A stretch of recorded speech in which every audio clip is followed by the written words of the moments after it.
Dans une période compliquée pour les entreprises du surf, la communauté de communes Marenadour-Côte-Sud, le département des Landes et la ville d'Hossegor ont décidé de réaménager, d'étendre et de valoriser le parc d'activités Pédebert d'Hossegor, première zone d'activité dédiée au surf en Europe.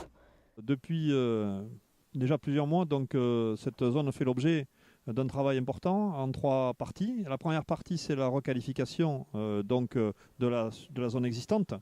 La seconde, c'est l'extension. Et la troisième, c'est la création d'une pépinière dédiée au surf qui sera positionnée sur l'extension de Pédebert.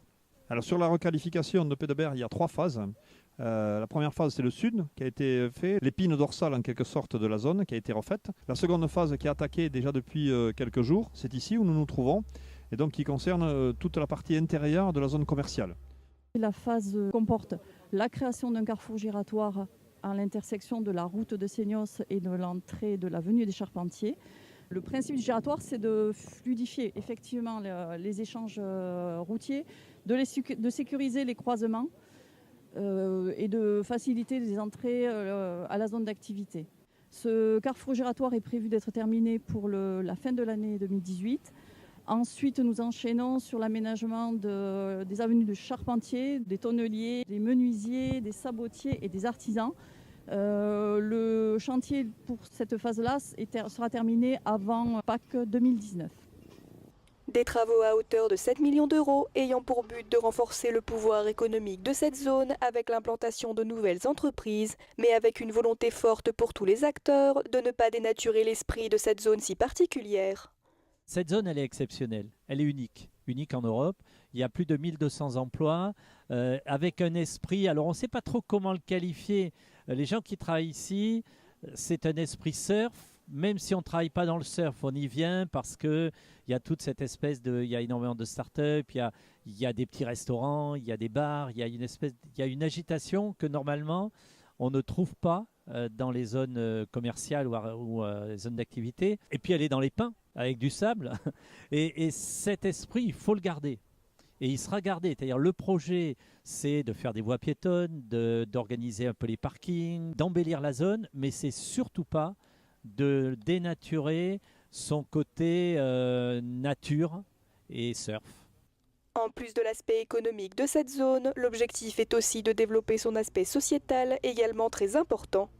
On a souhaité aussi le requalifier pour que, à la fois l'activité, la vie, puisque c'est un lieu de vie, c'est pas qu'une zone d'activité, c'est aussi un lieu de vie, soit plus agréable et plus convivial, et en même temps permettre aussi les accès pour tous les modes de circulation, qu'on soit piéton, cycliste ou skater. Il y a beaucoup de skaters sur le territoire. Et donc c'est dans cet esprit qu'on a travaillé et que le bureau d'études et la communauté de communes avec la mairie d'Hossegor et le département ont travaillé pour réhabiliter ce territoire unique.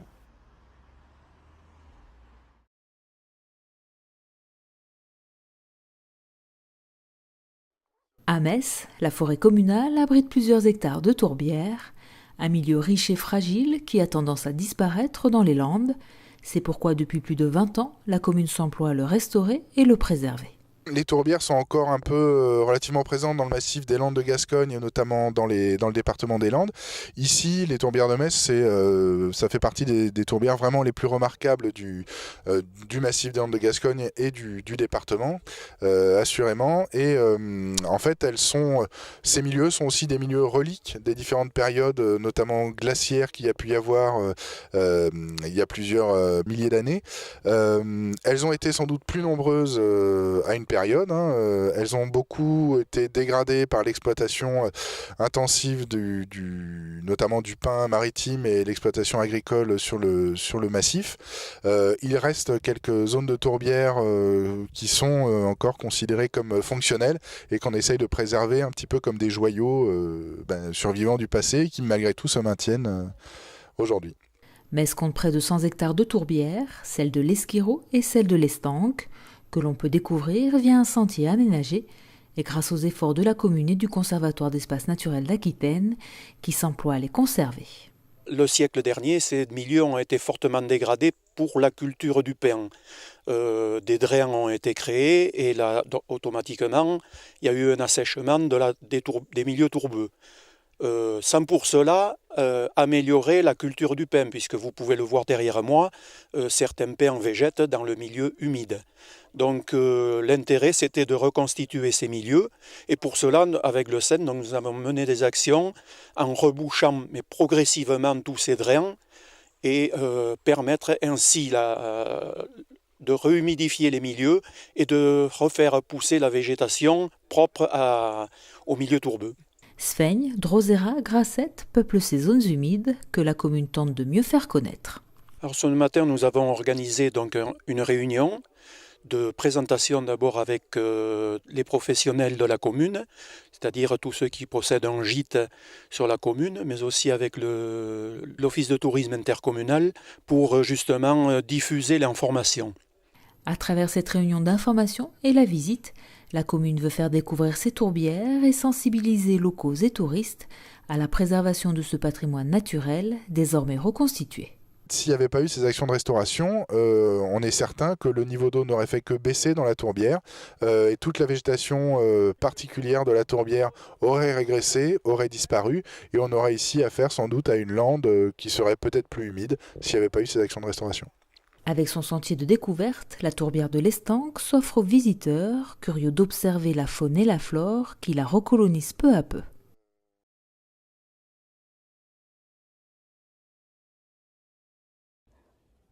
Pour fêter ses 2 ans, le marché friand de Dax et ses commerçants avaient invité le public à venir passer un week-end festif en son cœur avec de nombreuses animations et ateliers au programme.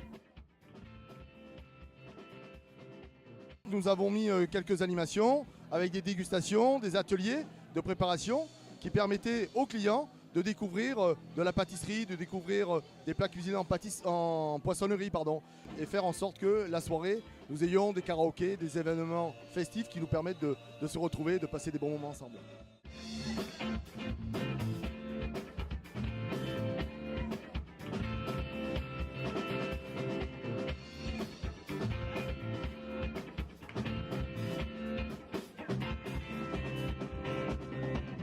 À l'occasion des festivités, Miss Aquitaine 2018, qui représentera la région lors de l'élection de Miss France 2019, avait été conviée avec sa première dauphine. C'est un honneur d'être invitée ici ce soir à l'anniversaire du Friand. Et ça a l'air de... on va passer une très bonne soirée. On va bien manger aussi. et voilà, on est très heureuse d'être ici et d'avoir été invitée avec plaisir. Ça me fait très plaisir parce que je vois que j'ai beaucoup de soutien pour Miss France et c'est quelque chose qui me tient vraiment à cœur. J'espère mener l'Aquitaine très haut et peut-être ramener la couronne et l'écharpe. Nous souhaitions vraiment allier la gastronomie et l'authenticité du Sud-Ouest avec l'élégance et la beauté. Nous avons la chance d'avoir Miss Aquitaine et sa première dauphine Miss Land Béarn. Bien évidemment, nous souhaitions aussi les mettre à l'honneur et partager ce beau moment avec elles. Lors de cet anniversaire, sourire, bonheur et convivialité étaient de mise, tant chez les commerçants que chez le public. De quoi faire ressortir l'esprit chaleureux que le marché friand souhaite mettre en avant au quotidien. Les gens, ils arrivent ici, ils découvrent on va dire, ce lieu, cet endroit, c'est assez rare. La plupart des gens qui viennent ici, on va dire, ils repartent avec très bons souvenirs. Je ne sais pas trop expliquer, mais le mieux, c'est de venir voir. Venez essayer, tester, découvrez-nous, on se fera plaisir de vous recevoir. Notre volonté, c'est vraiment ça, c'est d'allier le sourire, le bonheur et le partage et bien évidemment faire plaisir aux gens. Pour moi, le mot plaisir est essentiel dans tout ce que nous bâtissons. C'est un mot qui doit revenir systématiquement. Être heureux, prendre du plaisir et partager ce plaisir, c'est essentiel. Le marché friand n'attend maintenant plus que vous pour lui faire vivre encore de très belles années.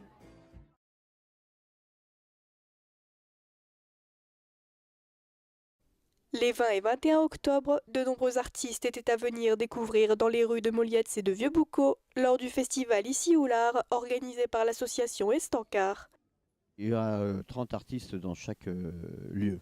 Des qui reviennent et des nouveaux, il y a les deux choses. Et il y a eu un comité de sélection puisque nous avions 90 demandes pour 60 places possibles. J'ai ouvert mon propre atelier de modelage et ce modelage m'a permis d'exposer quelquefois et de rencontrer des sculpteurs de taille de pierre Et j'étais admirative de ce travail, de cette blancheur. Un jour, un sculpteur m'a dit « Mais viens à mon atelier et je te montrerai les outils, comment faire, comment tailler. » Donc j'ai fait un stage avec lui et j'ai adoré. Et maintenant, c'est la taille de pierre qui devient mon loisir, si on peut dire. Donc moi, j'ai choisi du calcaire parce que c'est une pierre très tendre. J'ai pas besoin de machine, donc c'est assez silencieux, malgré ce petit bruit de frappe quand même qu'on a régulièrement. C'est tout en douceur et je travaille sans modèle, sans rien, donc sans filet. Donc en allant doucement, je peux vraiment aller chercher mes lignes et laisser mon imaginaire se mettre en place. Et c'est toujours avec beaucoup de surprise, quand la pièce est finie, de voir où je suis allée avec ma sculpture. Voilà. Des expositions mais aussi des ateliers, comme avec l'artiste Léviva, venu pour exposer ses tableaux et en parallèle faire découvrir la peinture aux enfants. Alors je leur ai appris déjà juste un petit peu une approche de la peinture, ne serait-ce que par les couleurs primaires. Donc qu'est-ce qu'on peut faire avec ces couleurs primaires? Il y a une multitude de couleurs et je les ai fait un petit peu travailler de façon peut-être un petit peu différente, du pointillisme. Donc je leur fais faire des taches, après ils ont leur palette qui est pleine de couleurs, je leur fais mettre le papier sur la palette, après il ressort des choses très chouettes. Puis du coup au début ils sont un petit peu réticents. Et puis tout d'un coup, ils se lâchent et c'est super parce que justement c'est le but, quoi, cette animation. Et j'en fais aussi des animations, des ateliers à Pau aussi. Donc j'anime des ateliers pour les enfants. Donc voilà. Autre animation de ce week-end, la customisation de la caravane Estancard par différents graffeurs. On a développé l'idée en se disant que ça pourrait devenir notre emblème avec à la fois le côté buvette et puis aussi l'aménagement intérieur pour mettre des barnums, du matériel et faire donc des animations très courtes. L'idée aussi c'était effectivement de donner un espace pour les graffeurs et voilà, donc elle est décorée sur les 4 faces. Une fois de plus, l'association aura permis aux artistes de mettre leur travail en valeur et aux passants de découvrir des œuvres d'art autre part que dans une galerie. Le but est toujours poursuivi, c'est-à-dire de proposer de l'art dans un espace ouvert pour qu'il n'y ait aucune contrainte pour le public, de le proposer gratuitement pour le public aussi. Et on a ajouté cette année 2 spectacles gratuits aussi pour la soirée. Donc on continue notre idée de faire un festival pluridisciplinaire sur l'art et que tous les arts soient représentés.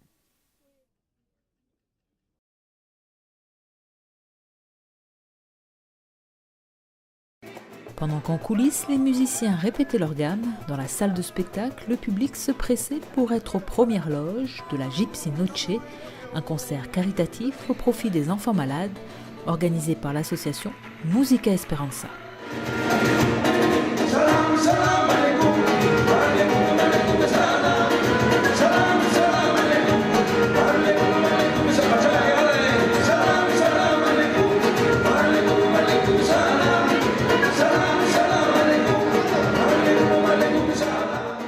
Annoncé comme un show unique dans la région, le spectacle a tenu ses promesses. Pendant 4 heures, les artistes gypsies se sont succédés sur la scène du Moulin de Bagat, entre groupes locaux et grands noms de la musique gitane.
Je suis de famille gypsy et donc par rapport par rapport à notre communauté. On arrive à rassembler du monde et surtout qu'il faut savoir dans les gypsies, il y a des grands chanteurs comme Joseph Gauthier, etc., et comme Gaël Garcia, et qui se rapprochent près de moi. Ils se rapprochent près de moi en fait pour monter cette association au plus haut pour essayer de valoriser l'association et gagner de l'argent pour aider les enfants, comme vous avez vu ce soir, les chèques qu'on a remis.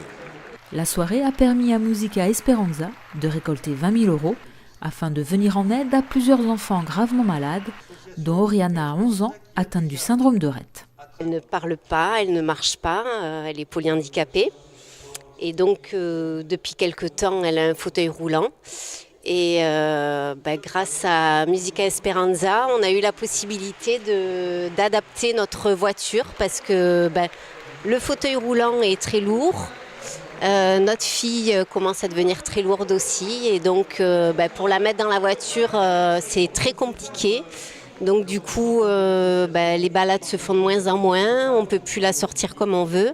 Et grâce à Musica Esperanza, à toute cette bonne équipe, on va pouvoir reprofiter des balades, des sorties avec Oriana. Et voilà. Une aide considérable est possible grâce au public, à la mobilisation de la communauté gitane et à la guest star de la soirée, Daniel Guichard. C'était une soirée gitane, marrante. C'était plein de gens sympas qui avaient un cœur énorme, qui avaient qu'une envie, c'était de faire un spectacle pour que la recette soit profitable à des gens qui en ont vraiment besoin et à des enfants qui en ont besoin.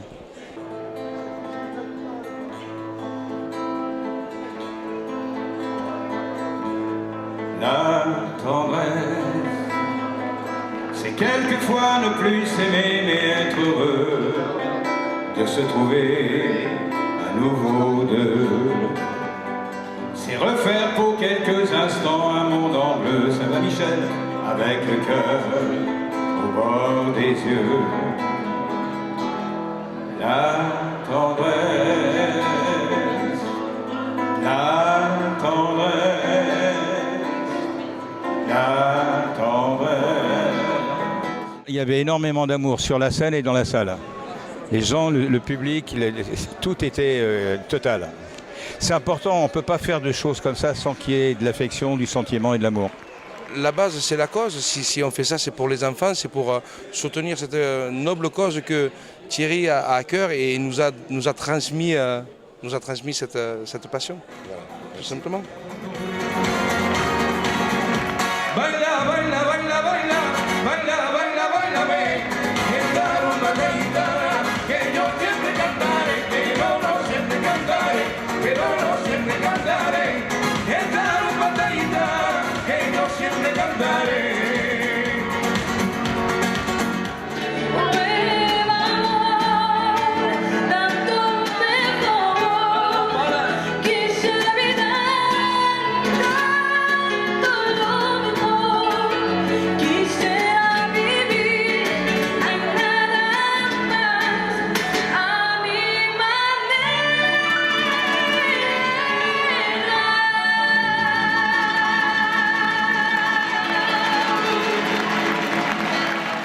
Ce soir, chaque personne qui ont participé était aussi importante les unes que les autres, les plus grands comme les plus petits. Il n'y a pas eu une seule personne qui n'a pas servi honnêtement pour que cette soirée soit aussi belle et aussi bien agencée. Ces gens, comme moi, nous avons le même cœur. Exactement. Et on adore les enfants. Les enfants sont rois chez nous. Et c'est vraiment la bonne cause si ce soir nous sommes tous réunis. Et qui plus est en famille, voilà. Un grand merci car il nous permet de connaître de grands artistes, voilà. Nous sommes des artistes locaux et voilà, on veut se faire reconnaître par notre propre style.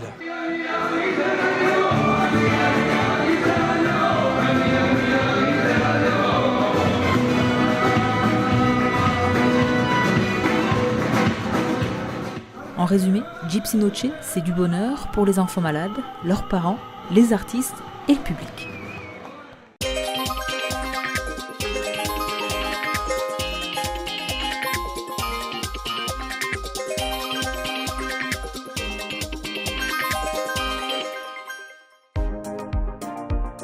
Il est le chef d'orchestre du bien manger pour tous. Grâce à son exigence de chaque instant, le directeur de restaurant permet aux convives des 21 500 restaurants de la restauration collective concédée d'être satisfaits et servis en temps et en heure. Dans ce numéro, nous allons faire connaissance avec l'un d'eux, Jacques. Entré comme simple apprenti, il dirige aujourd'hui un important restaurant d'entreprise. La preuve que dans la restauration collective concédée, on peut évoluer, notamment grâce aux 500 000 heures de formation mises en place chaque année. À ses côtés, pour le seconder dans toutes ses tâches quotidiennes, il y a Thomas, un apprenti en licence pro de management. Voyons voir comment Jacques, son maître d'apprentissage, lui transmet son savoir-faire.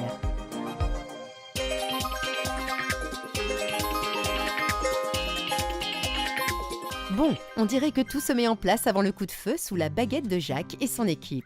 Jacques, c'est quoi les missions d'un directeur de restaurant? La mission d'un directeur de restaurant en restauration collective, c'est être le garant de la bonne gestion de son restaurant au niveau de l'hygiène, de la prestation et du planning de ses collaborateurs pour une meilleure organisation. C'est aussi faire la connexion entre les différents corps de métier de son équipe, du plongeur au chef de cuisine en passant par les caissières et l'administratif. Actuellement, je gère 15 personnes sur ce site. Mais les équipes de Jacques doivent subvenir à l'appétit et au bien manger de nombreux convives avec quelques particularités, n'est-ce pas? On prépare les repas pour 17 entreprises différentes. On fait aussi des livraisons de petits déjeuners et de plateaux repas dans chaque société. Actuellement, nous faisons 750 couverts jour. Ben dites donc, ça en fait du monde. Pour ça, il faut être efficace. C'est quoi le secret? Tous les jours, je participe à la production, à la mise en place pour avoir une bonne cohésion et comprendre toutes les problématiques de chaque corporation. Si on retournait voir Thomas, l'autre membre de ce duo de choc est toujours sur le qui-vive. Thomas, pourquoi la restauration collective? Alors, ce qui me plaît dans ce métier, c'est déjà qu'on ne reste pas tout le temps assis derrière un bureau. On est très actif, on va aider à droite à gauche, on découvre de nouveaux postes. Le côté relationnel aussi, on découvre des personnes qui viennent de différents horizons. Et puis en même temps, il y a un équilibre entre la réflexion et la pratique. Et il est comment, Jacques, en tant que tuteur? Ce que j'apprends de Jacques, mon tuteur, c'est qu'il est très souvent à l'écoute, tout le temps à l'écoute. Il n'hésite pas à expliquer, réexpliquer. Ce que j'aime aussi, c'est que Jacques me laisse beaucoup d'autonomie sur pas mal de tâches. Il y a encore des tâches où je ne peux pas être autonome et ça va venir. Une formation en alternance et un tutorat qui ont l'air très efficaces si on en croit le jeune homme. J'ai choisi l'alternance parce que déjà ça me permet de lier théorique et pratique. Et en même temps, je voulais connaître un peu le monde du travail un peu plus approfondi. Ça me fait toujours un bien pour mon CV et puis ça me permet aussi de gagner un peu d'argent. Motivation et formation, 2 mots-clés pour évoluer dans la restauration collective concédée. On laisse le mot de la fin à Jacques. C'est complètement mon histoire car je suis rentré comme chef de club de cuisine et actuellement directeur de restaurant. Tout ça par de la formation avec de la volonté et de la patience. Et ça ne vous rappelle rien? Dans la restauration collective, chaque collaborateur a la possibilité d'évoluer. Il faut s'en donner la peine, être volontaire et surtout aussi le faire savoir. Pour en savoir plus sur les métiers de la restauration collective, rendez-vous sur le site du Syndicat national de la restauration collective, snrc.fr.